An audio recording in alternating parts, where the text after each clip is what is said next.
జై శ్రీరామ్. శ్రీమాత్ర నమః. శ్రీ గురుభ్యో నమః. 2025 సంవత్సరం జూలై 27వ తారీఖు నుంచి 2025 సంవత్సరం ఆగస్టు 2వ తారీఖు వరకు ఈ వారం యొక్క వారఫలాలు, ఈ వారం యొక్క గోచార గ్రహస్థితులు, మిథున రాశిలో బృహస్పతి, దేవగురువైన బృహస్పతి, అలాగే దైత్యగురువైన శుక్రాచార్యుల వారి సంచారము, కర్కాటక రాశిలో సూర్యనారాయణమూర్తి వక్రించిన బుధ భగవానుడితోటి కూడిన సంచారము, సింహరాశిలో కేతుదేవుడు మంగళ సంచారము. మంగళ్ ఒక 2 రోజులు సింహరాశిలో సంచారం చేసి తదుపరి ఆయన కన్యారాశిలో ఆయన సంచారాన్ని కొనసాగిస్తున్నారు. సింహరాశి నుంచి కన్యారాశిలోకి మారుతున్నారు. రాహు భగవానుడు కుంభరాశిలో సంచారము, వక్రించిన శనీశ్వరుడు ఆఖరిదైన మీనరాశిలో సంచారము. అన్ని రాశుల్ని తొందరగా చుట్టూ వచ్చే, అతివేగంగా చుట్టూ వచ్చే ఆ గ్రహము చంద్ర భగవానుడు.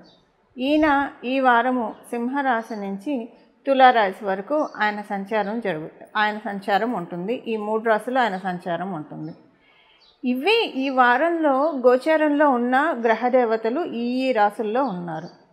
ఈ రాశుల్లో వాళ్ళు స్థితులై ఉండడం వల్ల ఈ వారం గోచార గ్రహస్థితుల ఫలితాలు ద్వాదశ రాశుల వాళ్ళకి, ద్వాదశ లగ్నాల వాళ్ళకి ఎలా ఉంటుందో మనం చూద్దాం.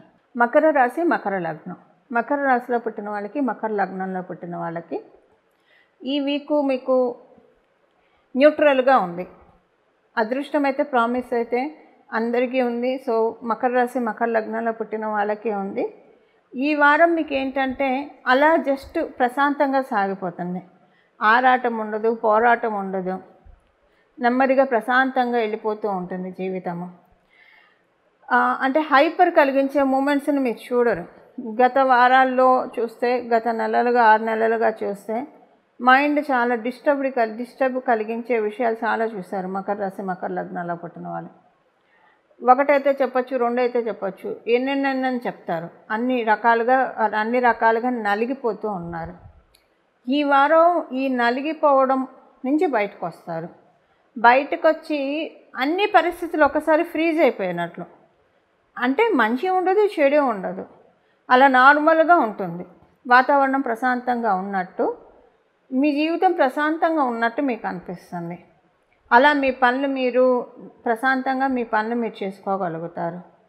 ఈ వారం నుంచి మీకు ఎలా ఉంటుందంటే బాగా ఇంపార్టెన్స్ ఇస్తారు మీరు, అంటే నిద్రకి బాగా ఇంపార్టెన్స్ ఇస్తారు. నిద్రకి ఇంపార్టెన్స్ ఇవ్వడం అంటే ఏంటంటే, ఇన్నాళ్ళు ఒకటే విషయం మీద కూర్చోవడము గంటలు గడిచిన నెలల్లో అది మీకు చాలా మీ స్లీప్ ప్యాటర్న్ని బాగా డిస్టర్బ్ చేసింది. ఒక 6 నెలలుగా నిద్ర పట్టక బాగా అవస్థపడుతున్నారు. మీకు పడుకోవడానికి అవకాశం చిక్కక కాదు, ఏదో ఒక విషయం మీద మీరు కూర్చుంటూ ఉన్నారు, ఆలోచిస్తూ కావచ్చు, ఆ విషయం మీద వర్క్ చేస్తూ కావచ్చు, లేదా నిద్ర పట్టక కావచ్చు, అలాగ ఉంటూ ఉన్నారు. ఇప్పుడు ఏంటంటే మీ స్లీప్ ప్యాటర్న్ని మారుస్తూ ఉన్నాయి గోచారంలో ఉన్న గ్రహదేవతలు. ఈ స్లీప్ ప్యాటర్న్ మీరు నిద్ర డిస్టర్బ్ అవ్వడం వల్ల మైండ్ అంతా చాలా డిస్టర్బ్డ్గా, ఇంకా ఎక్కువ డిస్టర్బ్ ఉంది. సెల్ఫ్ కంట్రోల్ అనేది తప్పిపోతూ ఉన్నామేమో అని మీకు అనిపిస్తూ ఉంది. మీ మీద మీకు కంట్రోల్ ఉండట్లేదు, ఆలోచనలు అలాగా మిమ్మల్ని ఇబ్బంది పెడుతూ ఉన్నాయి. ఈ వీక్ ఏంటంటే మీ స్లీప్ ప్యాటర్న్ సెటరైట్ చేస్తున్నారు గోచారంలో ఉన్న గ్రహదేవతలు. దీనివల్ల ఏంటంటే కంటి నిండా నిద్ర పడుతుంది, బ్రెయిన్కి రెస్ట్ దొరుకుతుంది, మనసుకి రెస్ట్ దొరుకుతుంది. తద్వారా మీకు నెక్స్ట్ డే లేచినప్పటి నుంచి న్యూ ఎనర్జీస్ తోటి హ్యాపీగా ఉంటుంది. సో అంటే సంతృప్తికరంగా పరిస్థితులు అన్నీ వెళ్తాయి. ఇది ఈ వారం యొక్క గోచార గ్రహస్థితుల ఫలితాలు మకర రాశి, మకర లగ్నాల్లో పుట్టిన వాళ్ళకి. పరిహారము మనం ఇప్పుడు చూద్దాం. పరిహారము 2 విధాలైన పరిహారాలు చెప్తాను. ఈ రెండిట్లో మీకు ఏది కుదిరితే మీరు అది చేయండి. 2 చేస్తామంటే మహాభేషుకు చక్కగా ఉంటుంది. మొదటి పరిహారం ఏంటంటే, యాక్చువల్గా ఇక్కడి నుంచి ఈ వారం మొదలుకొని ఒక 41 రోజులు లేదా తుదకి 21 రోజులైనా సరే, ఏకవింశతి రోజులు అయినా దినాలైనా కావచ్చు, లేదా మండలం 41 రోజులు, మీ ఓపిక. ప్రతిరోజు సాయంత్రం పూట ఏదన్నా దేవాలయాన్ని సందర్శించండి. మీ ఇంటి దగ్గర ఉన్న దేవాలయం కావచ్చు, లేదా ప్రత్యేకించి మీరు ఎక్కడికైనా డ్రైవ్ చేసుకొని కొంచెం సుప్రసిద్ధ పుణ్యక్షేత్రాలకు వెళ్ళినా, ఏదైనా సరే ప్రతిరోజు క్రమం తప్పకుండా 21 రోజులైనా పర్లేదు, 41 రోజులైనా పర్లేదు. సాయంత్రం పూట చక్కగా శుచిలై స్నానం చేసి ఉతికిన వస్త్రాలు కట్టుకొని వెళ్ళండి. ఇది చాలా మంచిది. ఇప్పుడు ఒకవేళ కొంతమంది ఇంట్లోనే ఉంటారు, ఎవరిని తగలము, మనం మన ఇంట్లోనే ఉంటే ఎవరిని ముట్టుకోము, కాబట్టి అప్పుడు మీరు కాళ్ళు చేతులు, కొంతమందికి 2వ పూట స్నానం చేస్తే సైనసైటిస్ ఇలా ప్రాబ్లం ఉన్న వాళ్ళకి పడకపోవచ్చు. అప్పుడు మీరు ఉతికిన వస్త్రాలు ధరించి కాళ్ళు చేతులు మొహం కడుక్కొని ఇంట్లో ఉన్న పని అయితే మీరు వెళ్ళవచ్చు. సో ఇప్పుడు అంటే అందరికీ ఓపిక ఉండకపోవచ్చు ప్రతిరోజు గుడికి వెళ్ళాలంటే, కొంతమందికి కుదరదు, ఎందుకంటే ఆఫీసులకి వెళ్తారు, మరి కుదరాలి కదా, వాళ్ళకి టైమ్స్ అడ్జస్ట్ అవ్వవు. అలాంటప్పుడు ఏం చేస్తారంటే, మీకు కుదరదు అని అనుకుంటే కనుక ప్రతిరోజు సూర్యాస్త సమయము, ప్రదోష సమయం అని అంటాం. ఈ సమయంలో ఏవి తినకండి. సహజంగా కొంచెం ఆ టైంలో ఏవో స్నాక్స్ అవి తినే అలవాటు ఉంటుంది చాలామందికి. 21 రోజులు 41 రోజులు మీరు కావాలంటే బిఫోర్ 4:30 లోపల తినేసేయండి, లేదా 7 తర్వాత తినండి. ఈ పర్టికులర్ టైం ప్రదోష వేళ తినకండి. అంటే సూర్యాస్తమయం సమయాన్ని మనం ప్రదోష వేళగా వ్యవహరిస్తాం. ప్రదోష వేళ ఏమీ తినకూడదు.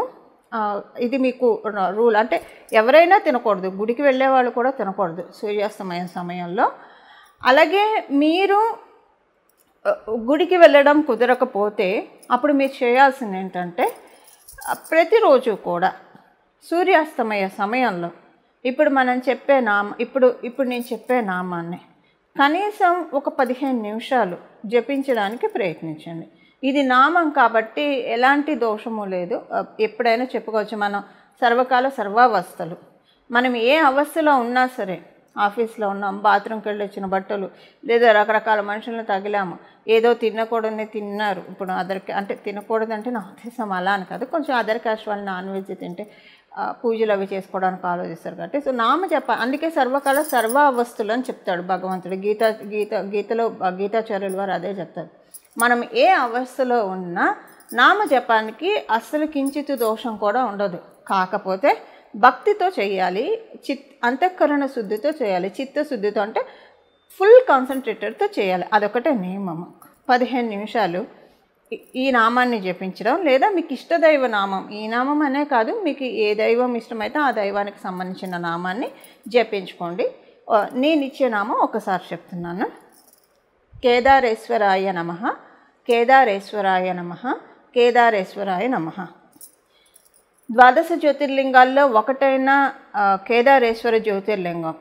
ఈ కేదారేశ్వరుడిని మనం తలుచుకుంటే మన పాపాలన్నీ కూడా దూది పిందకి కనుక మంట పెడితే టప్ టప్ టప్ టప్ టప్ టప్ ఎలా పేలిపోతాయో, లేదా ఒక 2 మన చేతి నిండా ఎండుటాకులు పెట్టుకొని ఉఫ్ఫను ఊదితే ఎలాగైతే ఎగిరిపోతాయో, లేదా పెద్ద గాలి వచ్చినప్పుడు ఎలాగైతే ఎంగిలి విస్తరాకి ఎగిరిపోతుందో, అలా మన కర్మదోషాలన్నీ కూడా ఎగిరిపోతాయి. అవి మనకి శివమహాపురాణం చెప్తుంది. ఈ నామం అంత పవర్ఫుల్ అయిన నామము, అత్యంత శక్తివంతమైన నామం ఇది. మీ ఇష్టదైవ నామాన్ని కూడా మీరు జపించుకోవచ్చు. మీరు ఏ దైవాన్ని అయితే స్మరించుకుంటారో ఆ దైవ నామమైనా స్మరించవచ్చు, లేదా కేదారేశ్వరుణ్ణి స్మరించుకుంటే కనుక. అందున ప్రత్యేకించి ప్రదోష వేళలో ఎవరైతే కేదారేశ్వరుణ్ణి జపిస్తారో, ఇంకా ఆయన బోలాశంకరుడు, ఆయన పరమప్రీతి పొందుతాడు. పరమప్రీతి చెంది మనకి ఏది మన జీవితంలో మనకి లభిస్తే మన సౌఖ్యము, మన శాంతి చెదరకుండా మనం చాలా సంతోషంగా ఉంటామో అది ఆయన మనకిస్తాడు. ఒక్కోసారి మనకి కోరుకోవడం చేత కాకపోవచ్చు. ఇప్పుడు పెద్ద పదవి కోరుకుంటారు, ఆ పదవి వచ్చిన తర్వాత అక్కచెల్లెళ్ళు ప్రెషర్ ఉంటుంది, టెన్షన్ ఉంటుంది, రకరకాల వాళ్ళని హ్యాండిల్ చేయాల్సి వస్తారు, రకరకాలు ఉంటాయి. అవన్నీ కూడా హ్యాండిల్ చేయగలగాలి కదా. అంటే ఒకటి భగవంతుడు అంత ఇచ్చినప్పుడు అవన్నీ హ్యాండిల్ చేసే సమర్థతనైనా మనకి ఇచ్చేస్తాడు అవి ఇచ్చి. లేదా అసలు అలాంటిది లేకుండా మనం సౌఖ్యంగా ఉంటాం, హ్యాపీగానే ఉంటాము, కానీ ప్రెషర్స్ ఉండవు, టెన్షన్స్ ఉండవు. అవి ఈ 2 లేకుండా హ్యాపీనెస్ ఇస్తాడు. ఏదైతే మనకి ఏది మనకి అందిస్తే మంచిదో, మనం ప్రశాంతంగా ఉంటామో అది మనకి ఇస్తాడు. ఒక్కోసారి మనకి పడనివి మనం కోరుకుంటే, తినకూడని ఆహారం తింటే అజీర్తి చేసి ఎలా ఇబ్బంది పడతామో, మనకి తెలియకుండా కోరకూడనివి కోరుకుంటే వాటి వల్ల పెయిన్ ఉండి అది జాతక చక్రానికి అజీర్తి అనుకోండి. అంతే. దానివల్ల అబ్బా ఇది అనవసరంగా వచ్చింది, ఇది రాకపోయి ఉంటే బాగుండేదేమో అని అనుకుంటారు. సో అలాంటివి కాకుండా భగవంతుడు మనకి ఏదైతే మనం హ్యాపీగా ఉంటామో అది మనకిస్తాడు. ఎండ్ ఆఫ్ ది డే మనందరికి కావాల్సింది ఏంటి? సుఖ సౌఖ్యాలు, సంతోషము, ఆనందము. ఇది ఖచ్చితంగా ఎక్స్పీరియన్స్ అవుతారు. ఈ 6 నెలల్లో మంచి ప్రామిస్ అయితే గ్రహదేవతలు త్రో చేస్తున్నాయి. దానికి ఈ పరిహారం చేసుకుంటే ఇంకా మనం ఒక బలాన్ని, ఇప్పుడు ఒక మొక్క నాటినప్పుడు ప్రతిరోజు నీళ్లు పోసి దాన్ని చక్కగా పోషణ చేస్తూ ఉంటే అది వటవృక్షం అవుతుంది. మనకున్న యోగం, ఇప్పుడు గ్రహదేవతలు ఇచ్చే యోగాన్ని వటవృక్షం చేసుకోవాలా వద్దా? అలా చేసుకోవడానికి ఈ నామం ప్రదోష వేళ చక్కగా సహకరిస్తుంది. లేదా మీ ఇష్టదైవ నామం అయినా మీరు జపించుకోవచ్చు. ఈ విధంగా మన మీద వరాల జల్లులు కురిపిస్తున్న గ్రహదేవతలకి మనందరి తరఫున మనస్ఫూర్తిగా నమస్కారం చేస్తూ మంగళం. నమో భగవతే వాసుదేవాయ.